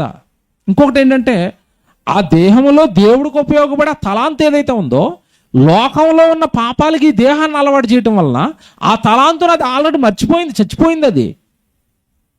అది పేతురు గారు, మోషే గారి దగ్గరకు వచ్చాడు దేవుడు. మోషే, నువ్వు నాయకుడిగా నిలబడాలి, ఆ అహరోను వెంట వేసుకుని నువ్వు వెళ్ళి ఫరో ముందు నిలబడి దేవుడి మాటలు చెప్పాలి అంటే, మోషే అన్న డైలాగ్ ఏంటి చెప్పండి వెంటనే? ప్రభువా, నా గురించి నీకు తెలియదు కాదు కదా, కొంచెం నాకు లైట్గా నత్తుంది అన్నాడు. మోషే గారికి నత్తుందా? నిజంగా నత్తుందా? నత్తి వచ్చిందా? చెప్పండి. మధ్యలో వచ్చింది నత్తి. ఎందుకంటే ఐగుప్తు రాజ్యంలో ఉన్నప్పుడు సకల విద్యలు నేర్చుకున్న మోషే ఎప్పుడైతే ఆ విద్యలు వదిలేసి 40 సంవత్సరాలు మేకలు వేసుకుని అడుగులో తిరుగుతున్నాడు, ఇంకెక్కడ విద్యలన్నీ ఎగిరిపోయి నాలుగు మందం అయిపోయి నత్తి వస్తుంది. మీకు అర్థమైందా? నేను బైబిల్ తీవ్రంగా ఆలోచించుకుంటానండి. నత్తున్నవాడు సకల విద్యల్లో ప్రావీణుడు అయిపోతాడండి? నాకు చెప్పండి. ఇప్పుడు ముందు 40 సంవత్సరాలు ఐగుప్తు రాజ్యంలో సకల విద్యల్లో ప్రవీణుడు కదండి. నత్తున్నవాడికి సకల విద్యలు ఎలా వస్తాయో చెప్పాలి నాకు. ముందు లేదు అది. ఎప్పుడైతే ప్రాక్టీస్ చేయటం వదిలేశాడో, ఆ తలాంతును వాడుకోవటం మానేశాడో, అది నెమ్మదిగా మరుగున పడిపోయి నత్తి నాకు తిరగట్లేదండి. ఇప్పుడు ఆ ప్రసంగాలు నా వల్ల అవదండి. నేను ఇప్పుడు ప్రసంగాలు మానేశాను అనుకోండి ఒక సంవత్సరం పాటు, తర్వాత సడన్గా ఎవడైనా స్టేజ్ మీద నిలబడి ప్రసంగం మాట్లాడమంటే నేను అడ్డు చూస్తూ ఉంటాను. ఇక మాకే అనిపిస్తుంది, నేను రెగ్యులర్గా మాట్లాడతాను కదండి. ఏదైనా ఒక 6 రోజులు మీటింగ్లు లేక, ప్రసంగం లేక, 1 రోజుల తర్వాత ప్రసంగం చేస్తున్నాడు అనుకోండి, ఏదో మాటలు తడబడుతూ ఉంటాయి. ప్రాక్టీస్ పోయింది. నిరంతరము ఈ సాధన చేస్తూనే ఉండాలి. ఎవరు దేవుడికి ఏ పని అయితే అప్పగించబడిందో ఆ పనిలో నువ్వు సాధన నిరంతరము నీ దేహ ఫలాలు దేవుడికి ఇస్తూనే ఉండాలి. ఆ దేహ ఫలాలు దేవుడికి ఇవ్వనప్పుడు అండి, ఆ దేహం చేసే పాపాలే లోకంలో నువ్వు చేస్తూ ఉన్నప్పుడు ఎంత బాధపడ్డాడో దేవుడు ఓ మాట చూపిస్తాను మీకు. ఎలా చెప్తే అర్థమవుతుందో, మీ స్థాయికి దిగిపోయి చెప్తున్నాను అన్నాడు దేహం గురించి. ఆ మాట చూపిస్తాను. రోమపత్రిక 6వ అధ్యాయానికి రండి. ముందు 11వ వచనం చదువుదాం, 11, 12 చదువుదాం. రోమపత్రిక 6వ అధ్యాయం 11వ వచనం చూడండి. అటువలే మీరును పాపము విషయమై మృతులుగాను, దేవుని విషయమై క్రీస్తు యేసునందు సజీవులుగాను మిమ్మల్ని మీరే ఎంచుకోనండి. మిమ్మల్ని మీరే ఎంచుకోవాలి. నేను సజీవుడండి. నా దేహంలో పాపం వెళ్ళటం ఏంటండి? నా నోట్లో పాపం ఉండటం ఏంటండి? నా చూపుల్లో పాపం ఉండటం ఏంటండి? నా చేష్టలో పాపం ఏంటండి? నా జీవితంలో జరిగే ప్రవర్తనలో పాపం ఏంటండి? పాపం అంటే ఏంటో తెలుసా? బైబిల్లో మాట ఉంటుంది, నరుని కోపము దేవుని నీతిని నెరవేర్చదు. నీ కోపం వద్దు. నీ నోట్లో ఉన్న కోపం వలన, నీ హృదయంలో ఉన్న కోపం వలన దేవుడి పని పాడవుతుంది, బంధాలు పాడవుతాయి అన్నప్పుడు నువ్వు దాన్ని పట్టించుకోవడం లేదంటే, ఆ కోపంలో ఇంకా రేగుతున్నావంటే, ఇదిగో దేవుడు ఇక్కడ చెప్తున్నది అదే. నీ దేహములో పాపాన్నే యాలనిస్తున్నావు. కోపం పాపంగా మారుతుందా? మారుతుంది. దాన్ని మనం వదులుకోలేకపోతున్నామంటే మన దేహాన్ని ఏమి ఏలుతుంది ఇప్పుడు? పాపమా దేవుడా? ఎంత బాగా రాస్తున్నాడో మీకు అర్థమైతే ధన్యులండి ఈ వచనాలు. అటువలే మీరును 11, అటువలే మీరును పాపము విషయమై మృతులుగాను. అంటే దేవుడికి నచ్చనివేవి మీ దేహంలో ఉండకూడదు. కోపం ఉండకూడదు, అసూయ ఉండకూడదు, పగలు ఉండకూడదు, కక్షలు ఉండకూడదు, ద్వేషాలు ఉండకూడదు. ఇవేవి దేవుడికి నచ్చవండి. ఇవి ఏవి మన దేహంలో ఉన్నా మన దేహాన్ని పాపం ఏలుతున్నట్టే. పాపం ఏలుతున్నట్టే. కనుక ఏమంటున్నాడంటే, దేవుని విషయమై క్రీస్తునందు సజీవులుగాను మిమ్మును మీరే ఎంచుకోనండి. నేను పరిశుద్ధుని కదా, క్రీస్తు బ్రతికించాడు కదా, ఈ ఈ చెడు లక్షణాలన్నీ నా దేహంలో ఉండకూడదు కదా, నా దేహాన్ని వేలకూడదు కదా, లోక ఆశలు పాపాలు నా దేహాన్ని బంధించకూడదు కదా. 12వ వచనంలో అంటున్నాడు మనకు అర్థం కావడానికి. కాబట్టి శరీర దురాశలకు లోబడినట్లుగా, అంటే మన శరీరం లోకాన్ని చూసి దేనికి లోబడిందట? దురాశ. ఆశ వేరు, దురాశ వేరు. తెలుసు కదా, రెండింటి డిఫరెన్స్ తెలుసు కదా, చాలాసార్లు చెప్పాను. ఆశ వేరు, దురాశ వేరు. మనకున్న దాంట్లో తృప్తిగా ఉండటం, చక్కగా ఆశ కలిగి జీవించటం. దురాశ అంటే ఎదురుంటోడిని, పక్కంటోడిని, పొరుగింటోడిని, అనిల్ అంబానీ చూసామనుకోండి, మనకేం కలుగుతుంది? దురాశ కలుగుతుంది. అంతే కదండి. మన మధ్యకాలంలో నేను ఆశ్చర్యపోయాను. ఎవరికో చూపించాను, బొమ్మ కూడా తీసినట్టుగా గుర్తు. ఆయన వాచ్ పెట్టుకుని తిరుగుతున్నాడండి, అనంత్ అంబానీ. వాచ్ పెట్టుకుంటే ఎవరో దాని స్క్రీన్ షాట్ తీసి కింద దాని రేటు పెట్టారు. వాచ్ ఎంత ఉంటుంది చెప్పండి? మీరు పెట్టుకునే వాచ్ ఎంత ఉంటుంది? ఎంత ఉంటుందండి? 2000 రూపాయలు వాచ్ పెట్టుకున్న వాళ్ళు చేస్తండి. ఒకడున్నాడు ధనవంతుడు మనలో, కరుణొకరు పెట్టుకుంటున్నాడట. ఈ వాచ్ నుండి 1250 ఎంతో ఓ చెల్లి గిఫ్ట్ ఇచ్చిందండి. నాకు తెలిసి 1250, 1500, 16, 2000 లోపు ఉంటుంది ఇది. మన వాచ్లు ఏమైనా 1000, 1200, 2000 అంతే కదండి. అంతకుమించి కాస్ట్లీ వాచ్ పెట్టుకోగలమా? మనం పెట్టుకోలేమండి. వాడు వాచ్ అండి 4 కోట్లట. ఏముందిరా అని ఇంత జూమ్ చేశానండి, ఏ ముళ్ళులు తప్ప నాకేం కనపడలేదు. ఏ వాచ్లైనా లోపల తెరిస్తే ఏముంటాయి చెప్పండి? ఎంత జూమ్ చేసినా ఏముంటాయి ఇందులో? ముళ్ళులే కదా, అయ్యి ముళ్ళులే. ఏమన్నా బంగారం ఉందంటే ఏం లేదు. 4 కోట్ల. అతని పెళ్ళికండి 16,000 కోట్లు అండి ఖర్చు. 16,000 కోట్లు ఖర్చు పెళ్ళికి. ₹1,00,00,000 ఉంటే మన లైఫ్ సెట్ అయిపోయి దేవుడి పనిలో హాయిగా ఉండొచ్చు. మనం కష్టాలు పడుతున్నాం తెల్లారు లేస్తే బతకడానికి. ఇదంతా మీకు ఎందుకు చెప్తున్నాడంటే, వాళ్ళ శరీరాలన్నీ కూడా దేనికి లోనైపోయినాయి అంటే దురాశ. 1000 కోట్లు ఎందుకు, 100 కోట్లు ఎందుకు, 100 ఎకరాలు ఎందుకు? పంచేయచ్చు కదండి ఆ సంపద అంతా. ఏమంటే అనిల్ అంబానీ కానీ, ముఖేష్ అంబానీ కానీ, వాళ్ళకున్న కోట్లన్నీ, వాళ్ళకున్న కోట్ల రూపాయల్లో 50%, 50%, మిగతా 50% వాళ్ళ దగ్గర పెట్టుకోమనండి. మిగతా 50%ని భారతదేశంలో పేదవాళ్ళు ఎవరెవరైతే ఉన్నారో వాళ్ళందరికీ పనిచేస్తే వాళ్ళు మంచి స్థితికి వస్తారా రారా? మీరు చెప్పండి. దేశం మొత్తాన్ని ధనవంతులుగా మార్చగలరండి వాళ్ళు. దేశం మొత్తంలో ఉన్నవాడు ఎవరికి ఆకలి లేకుండా చేయగలరు వాళ్ళు. కానీ చేస్తారా? చేయరు. ఈ 1000 కోట్లు మరిన్ని 1000 కోట్లు అవ్వాలి, ఆ 1000 కోట్లు మరిన్ని 1000 కోట్లు అవ్వాలి, 1000 కోట్ల మీద తప్ప ఏమన్నా ఆశ అనేది వాళ్ళకి చేస్తుందా? చావదు. ఎంత బాగా రాస్తున్నాడు 12వ వచనం. కాబట్టి శరీర దురాశలకు లోబడినట్లుగా చావునకు లోనైన మీ శరీరమునందు పాపమును ఏలనీయకుడి, మరియు మీ అవయవములను దుర్నీతికి సాధనములుగా పాపానికి అప్పగించకండి. మీ అవయవాలను దుర్నీతి, దేవుడు చెప్పని దానికి సాధనాలుగా అప్పగించకండి. సంపాదన సంపాదించుకోండి, కోట్లు కూడగట్టుకోండి, అందుకు మీ దేహం అని దేవుడు మన చేతులు అందుకివ్వలేదు, మన కాళ్ళు అందుకివ్వలేదు, మన దేహాన్ని అందుకు నిర్మించలేదు. అదంతా దుర్నీతి. దేవుడు చెప్పంది ఏది మనం చేసినా అది ఏ నీతి? దుర్నీతి. బైబిల్లో ధనవంతుడు లాజరు మనం చదువుకుంటాం కదండి, చాలాసార్లు చెప్పాను. ధనవంతుడు నరకానికి వెళ్ళిపోయినా అబ్రహాం ఎందుకు వచ్చేసావు నరకానికి అంటున్నాడు? నీ కుమారుడా, నా కుమారుడా, నీ జీవితకాలం మందు నీకు ఇష్టమైనట్టుగా నువ్వు సుఖాన్ని అనుభవించావు, అందుకే వచ్చావు నరకానికి. ఇంతకు వాడు అనుభవించిన సుఖాలేంటి భూమి మీద ఉండగా?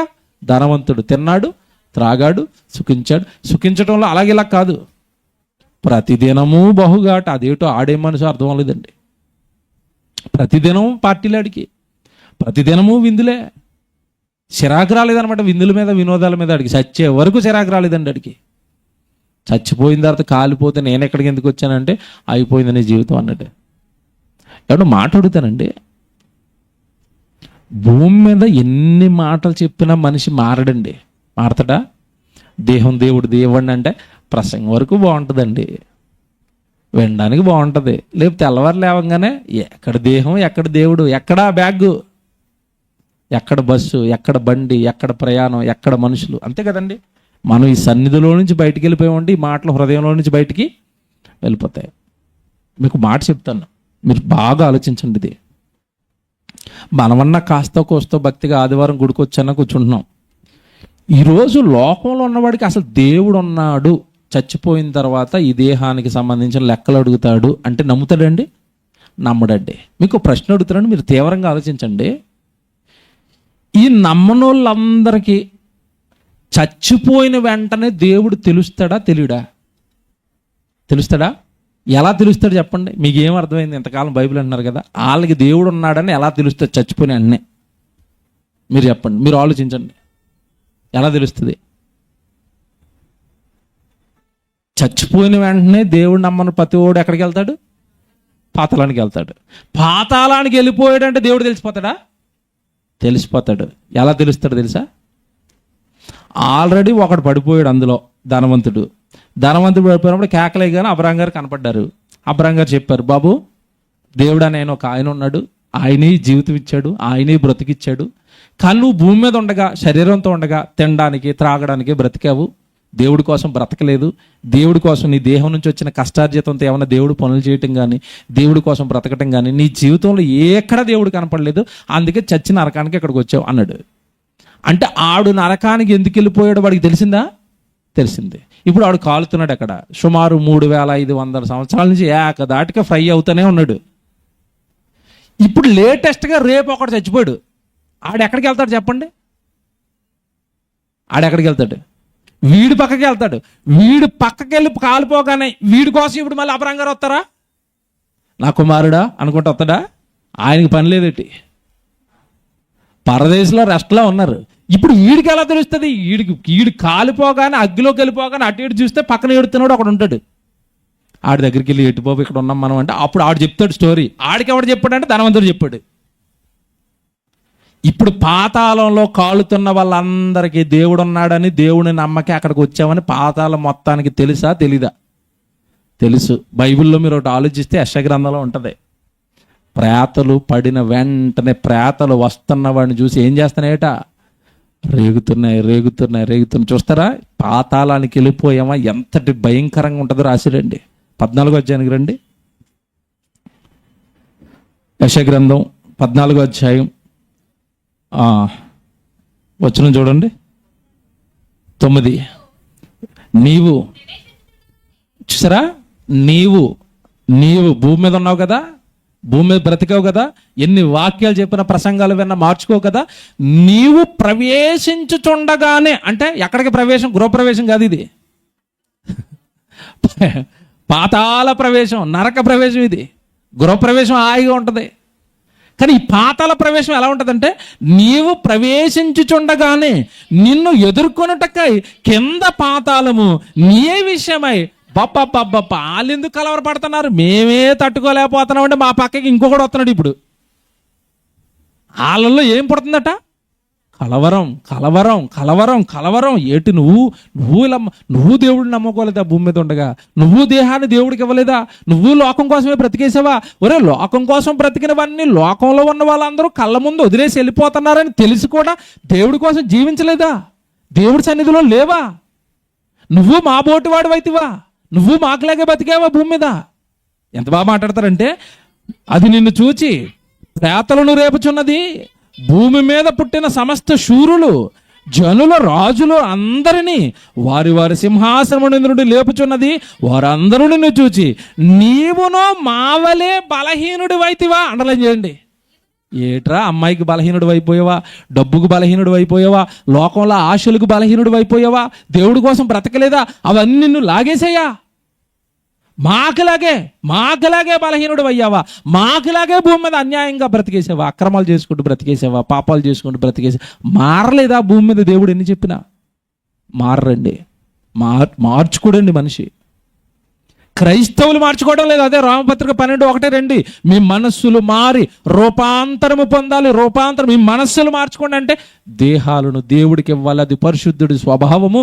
నేను లోకానికి ఇవ్వకూడదు నా కాలాన్ని, నా దేహాన్ని, నా దేహంలో ఉన్న సత్తువ బలాన్ని. ఎంతమందికి అండి అర్థమైంది? ఎవరండి పరిశుద్ధులు? ఎవరండి దేహాలను ఇచ్చారు? దేహాన్ని ఇస్తేనే పవిత్రుడు, దేహాన్ని ఇస్తేనే పరిశుద్ధుడు. చెప్పాను ఇందాక ఒకటి, ఈ దేహానికి పాపాన్ని చేయటం నువ్వు బాల్య దినాల నుండి అలవాటు చేసావు. ఇప్పటికైనా మనసు మార్చుకుని ఆ దేహంలో ఉన్న ప్రతి అవయవానికి దేవుడి పని చేయటం అలవాటు చేయి. నోరుంది కదా, ఏవేవో మాట్లాడేసావు. దేవుడు మాటలు మాట్లాడటం అలవాటు చేయి, దేవుడు పాటలు పాడటం అలవాటు చేయి. కాళ్ళు ఉన్నాయి కదా, ఎక్కడెక్కడికో నడిచేసావు, సువార్తగా నడవటం అలవాటు చేయి. చేతులతో ఏవో కష్టపడి చాలా కష్టాలతో పనులు చేసేసుకున్నావు కదా, ఆ చేతులతో దేవుడు పని చేయటం అలవాటు చేయి. టోటల్గా దేహంలో ఉన్న ప్రతి అవయవానికి దేవుని పనిని అలవాటు చేయండి. అలా చేస్తేనే పరిశుద్ధులు. రోమపత్రిక వచ్చేయండి 6వ అధ్యాయానికి 19వ వచనానికి చివరి మాట. రోమపత్రిక 6వ అధ్యాయం 19వ వచనం. రోమపత్రిక 6వ అధ్యాయం 19వ వచనం. మీ శరీరం యొక్క బలహీనతలను బట్టి మనుష్య రీతిగా, అంటే మీకు అర్థం అవ్వాలి కనుక మనుష్య రీతిగా మాట్లాడుతున్నాను. ఏమనగా అక్రమము చేయుటకై, చూసారా, క్రమం కాదు అది. నీకోసం నువ్వు బ్రతకటం, పాపాలు చేస్తూ బ్రతకటం, శరీరంతో నీ ఇష్టాలు నెరవేర్చుకోవటం అది అక్రమం. మీ దేహాలను దేవుడు ఎందుకు ఇచ్చాడని రాయబడింది బైబిల్లో. మీ దేహములతో దేవుని మహిమపరచండి అంటే నీకు మహిమ తెచ్చుకునేవి, నీ ఆశలకు మహిమ తెచ్చుకునేవి, దానికి ఉన్న ఫలాలన్నీ నీ కోసం వాడేసావు. అది అక్రమం. అక్రమము చేయుటకై అపవిత్రతకును అక్రమమునకును మీ అవయవములను దాసులుగా ఎలాగూ అప్పగించి తీరో. చూసారు ఈ పదం అలాగే అలాగే పాపం ఎలాగైతే చేశారో అవయవాలతో అలాగే అలాగే అలాగే యాజ్ ఇట్ ఈజ్గా పాపం చేయడానికి ఎంత ఇంట్రెస్ట్గా ఇచ్చారో, పాపం చేయడానికి ఎంత ఆతృతగా ఇచ్చారో, పాపానికి శరీరాన్ని ఎంత గొప్పగా అయితే అప్పగించేశారో, నువ్వు పరిశుద్ధులుగా మారిన తర్వాత, ప్రభులోనికి వచ్చిన తర్వాత అలాగే ఒకప్పుడు పాపానికి ఎంత ఇంట్రెస్ట్గా ఇచ్చావో అలాగే పరిశుద్ధత కలుగుటకై ఇప్పుడు మీ అవయవాలను, అంటే నీతికి దాసులుగా, అంటే వాక్యానికి దాసులుగా, దేవుని పనికి దాసులుగా మీ దేహాన్ని అప్పగిస్తే తప్ప దానికి అంటుకున్న పాపం కడగబడి ఆ దేహానికి ఏమి రాదు, పరిశుద్ధత రాదు. ఒకప్పుడు సినిమాలకు పరిగెట్టావు కదా, ఇప్పుడు దేవుడి సెమినార్లకు పరిగెట్టు. సినిమాల మీద ఉంది కదా ఆసక్తి ఒకప్పుడు, ఇప్పుడు దేని మీద ఉండాలి, దేవుని వాక్యం మీద ఉండాలి. మీకు అక్కడ అన్ని ఇటు ట్రాన్స్ఫర్ చేసుకోవాలి. మీకు ఏ లోపాలు ఉన్నాయో, మీకు ఏ బలహీనతలు మీకు తెలుసవి, వాటన్నిటిని ఇటు ట్రాన్స్ఫర్ చేయండి. దేహములో ఒకప్పుడు పాపాన్ని చేయించడానికి ఎంతగా దేహంతో పరిగెట్టారో, ఆయాసపడ్డారో, ఇప్పుడు దేహాన్ని దేవుడి పని వైపుకు తిప్పండి. అంతే ఆయాసం ఇప్పుడు దేవుడి కోసం రావాలి, దేవుడి పని కోసం రావాలి. వస్తుందా? ఒక్కసారి ఆలోచిస్తే వాళ్ళే పరిశుద్ధులు. రోమపత్రిక, హెబ్రీ పత్రిక 12వ అధ్యాయం, హెబ్రీ పత్రిక 12వ అధ్యాయం 28, 29 చదవండి. ఏమంటే ఎంత ప్రేమగా అయితే దేవుడు చెప్పాడో, ఎంత చక్కగా దేవుడు వాక్యాలు చెప్తున్నాడో. భూమి మీద ఉండగా మారమని, మారకపోతే ఎలాంటి ప్రమాదమో చెప్తున్నాడు ఇక్కడ. రోమపత్రిక 12వ అధ్యాయం 28. అందువలన మనము నిశ్చలమైన రాజ్యమును పొంది దైవ కృప కలిగి ఉందుము. నిశ్చలమైన రాజ్యం, పరలోక రాజ్యం. ఆ రాజ్యాన్ని పొందుకోవాలి. భూమి మీద ఉండగా పొందుకోవాలంటే దేహాన్ని దేవుడికి ఇవ్వాలి. పొందుకొని కృప కలిగి ఉందుము. 29 చాలా జాగ్రత్తగా చదవండి. ఆ కృప అంటే దేహాన్ని దేవుడి పనిలో పెట్టుకునే కృప. అది కూడా కృప అండి, అందరికీ దక్కదు. నీకు దక్కిందంటే నువ్వు భాగ్యవంతుడు, పోగొట్టుకోకూడదు అది. ఆ కృప కలిగి వినయ భయభక్తులతో దేవునికి ప్రీతికరమైన సేవ చేయుదుము. చూసారా, ఏమంటే సేవ అనగానే ఎవరు చేస్తారని చెప్పుకున్నారు ఇంతకాలం? క్రైస్తవులు, పాస్టర్ గారు చేసుకుంటారు. మరి సంఘ విశ్వాసులు ఏం చేయాలి? మేముందండి ఆదివారం గుడికి వచ్చి రొట్టె ద్రాక్షను తీసుకుని అలాగా మూతి తుడుచుకుని వెళ్ళిపోయి మేము మళ్ళా లోకంలో సోమవారం నుంచి మా కోసం బ్రతికేస్తాం కాదట. అందరూ కూడా దేవుడికి ఏం చేయాలట? ప్రీతికరమైన సేవ చేయదుము. ఏలయనగా, ఎందుకంటే సేవ చేయను అంటే దేహాన్ని దేవుడికి ఇవ్వని అంటే ఏలయనగా మన దేవుడు ఏలయనగా దేవుడు దహించి అజ్ఞానం ఎందుకు చెప్పాడు? చెయ్యకపోతే ఊరుకునేవాడు దేవుడు కాదు. స్కూల్లో మాస్టర్లు ఉంటారండి, తెలుగు మాస్టారు, లెక్కల మాస్టారు, సైన్స్ మాస్టారు ఉంటారు. అందరూ హోంవర్క్లు ఇస్తారు. కొంతమంది మాస్టర్లు సార్ చేయలేదు సార్, రాత్రి కడుపు నొప్పి వచ్చిందని పోలేరు కూర్చో అంటాడు. లెక్కల మాస్టరు వంగడ పెట్టి నడ్డి మీద వేసేస్తాడు. ఏలయనగా ఈ మాస్టర్ హోంవర్క్ చేయకపోతే ఒప్పుకోడు, వీపు పగిలిపోద్ది. అర్థమైంది అది? ఇప్పుడు ఎందుకు చెప్పింది తెలుసా ఉదాహరణ? ఏలయనగా మన దేవుడు నువ్వు సేవ చేయను, నా ఇష్టానుసారం లోకానికి దేహాన్ని ఇస్తానంటే ఊరుకునే దేవుడు కాదు, దహించే అగ్ని. దహిస్తున్నాడు వాడిని. ఎవరిని? ధనవంతుడు. ఇందాక చెప్పిన ధనవంతుడిని దహిస్తున్నాడా? దహిస్తున్నాడు. ఎందుకు దహిస్తున్నాడు? సుఖాలకు వాడుతావా దేహాన్ని? సుఖభోగాలకు వాడుతావా దేహాన్ని? ఏమంటే మీరు బాగా ఆలోచించుకోండి, ప్రసంగం యూట్యూబ్లో ఉంటుంది, మరలా వినండి, మీకు చాలా సంగతులు ఓపెన్ అవుతాయి. దేహాన్ని ఎక్కడెక్కడ ఇస్తున్నాం, దేహంతో ఏమేమి జరుగుతున్నాయి, దేహముతో దేవుడికి అనుకూలమైనవి, దేవుడికి ఇష్టమైనవి ఎన్ని జరుగుతున్నాయి, దేహంతో అక్రమాలు పాపాలు ఏమి జరుగుతున్నాయి, ఇవన్నీ జరుగుతున్నప్పుడు ఈ చివరి మాట మీరు గుర్తుపెట్టుకోండి, దేవునికి ప్రీతికరమైనవి గనక దేహంతో జరగకపోతే మన దేవుడు దహించు. ఈ మాట చెప్తారా ప్రసంగాల్లో ఎక్కడైనా? మన దేవుడు దహించి అగ్ని అని చెప్పరు. మన దేవుడు నీ కష్టాలను తీసే దేవుడు, దుఃఖదినంలో సమాప్తం చేసే దేవుడు అన్నాడు తప్ప తొక్క తీసి అగ్గులు వేసి కాల్చే దేవుడు అని మాత్రం చెప్పలేదు. ఈ చెప్పకే మనుషులు మారలేదండి. మన దేవుడు ప్రేమమయుడే కాదని ఎవరన్నారు? ప్రేమమయుడికి ఏం కూడా ఉంది? కోపం కూడా దహించేస్తాడంటే ఆ పదం భయం వేసిందండి. మన దేవుడు దహించు అగ్నట దహించే అగ్ని కాల్చేస్తాడు. చెబుతాడు. ఏమంటే దేవుడికి చాలా మందికి అర్థం కాక ఏమంటే దేవుడు కాల్ చేస్తాడా, దేవుడు నరకంలో వేస్తాడా, ఉత్తిదేనండి. మొన్న ఈ మధ్యకాలంలో ఒక గొప్ప ఆయన వచ్చాడు క్రైస్తవ్యంలోకి. నేను చూసాను, ఆ వీడియో నాకు పంపారు ఒక పిల్లలు. ఏమంటున్నాడంటే అయ్యగారు ప్రసంగంలో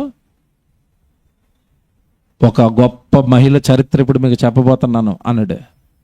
అంటూ ఆ మహిళ ఎంత గొప్పది అంటే భూమి మీద దేవుడి కొరకు బ్రతికింది, చచ్చిపోయిన తర్వాత నరకానికి వెళ్ళిందట.